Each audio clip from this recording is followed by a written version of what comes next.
حضرت مولا علی مرتضیٰ کی والدہ ماجدہ جب طواف کے لیے بیت اللہ کے طواف کے لیے آتی ہیں تو 3 چکر طواف کے آپ سب سمجھتے ہیں 7 چکر ہوتے ہیں.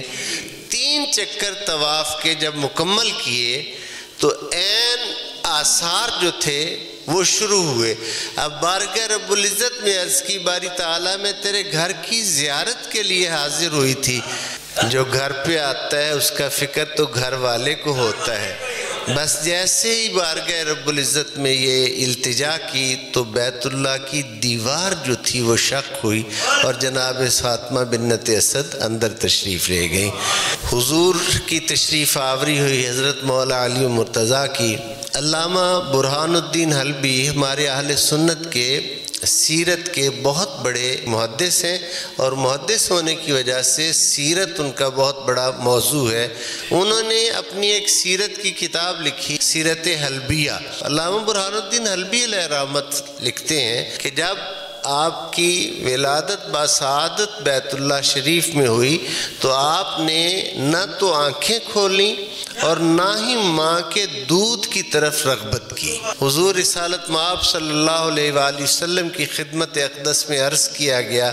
آپ تشریف لائے اور حضور نے مبارکباد دی چچی جان کو. چونکہ یہ حضرت فاطمہ بنت اسد کوئی عام خاتون نہیں ہے بلکہ یہ وہ عظیم ہستی ہے جنہوں نے حضرت سیدہ آمنہ سلام اللہ علیہ کے بعد حضور سید عالمین صلی اللہ علیہ وآلہ وسلم کی اپنی اولاد سے بڑھ کر حضور کی خدمت کی ہے.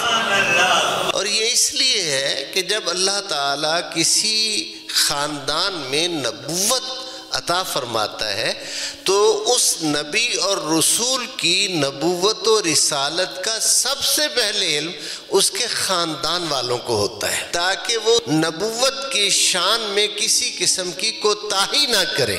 جب مبارک دی چچی جان کو سرکار نے تو چچی جان نے عرض کیا آقا پیارے محمد اللہ نے بیٹا تو دیا ہے لیکن یہ سمجھ نہیں آ رہی کہ نہ آنکھیں کھول رہا ہے نہ دودھ پی رہا ہے.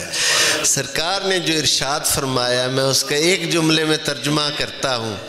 آقا نے فرمایا چچی جان چمن میں کلی اس وقت تک کھلتی نہیں جب تک اس پر سورج کی شعاع نہ پڑے. علی ولایت کی کلی ہے اس پہ آفتاب نبوت کی شعاع پڑے گی تو کلی کھلے گی. یہ ولایت کا پھول تب کھلے گا جب اس پہ آفتاب نبوت کی شعاع پڑے گی. لاؤ مجھے دو میں دیکھتا ہوں علی کیسے آنکھیں نہیں کھولتا. اب سرکار نے اپنے مبارک ہاتھوں میں لیا اور مبارک ہاتھوں میں لے کر حضور علیہ السلام نے جیسے ہی اٹھایا مولا علی مرتضیٰ نے آنکھیں کھولیں اور سرکار نے اپنی زبان مبارک چوسنے کے لیے دی تو وہی بچہ جو ماں کا دودھ نہیں پی رہا تھا وہ زبان رسول کو چوسنے لگا. جب زبان مبارک چوسی حضور کی یہ شان یا علی مرتضیٰ کی ہے یا علی کے بیٹوں کی ہے کہ اس دنیا میں آئیں تو آتے ہی زبان نبوت کو چوسیں.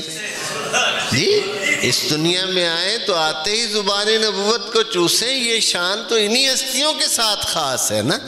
اب جب حضور علیہ السلام حضرت فاطمہ بنت اسد حضرت مولا علی مرتضیٰ کو لے کر گھر آئے تو اب کچھ ہی دن گزرے اور پھر حضور کی خدمت اقدس میں ہمیشہ رہنے کا موقع بن گیا کہ حضرت مولا علی مرتضیٰ آغوش نبوت میں آ گئے. سرکار کل عالم صلی اللہ علیہ وآلہ وسلم کے جلوے ہر وقت آنکھوں کے سامنے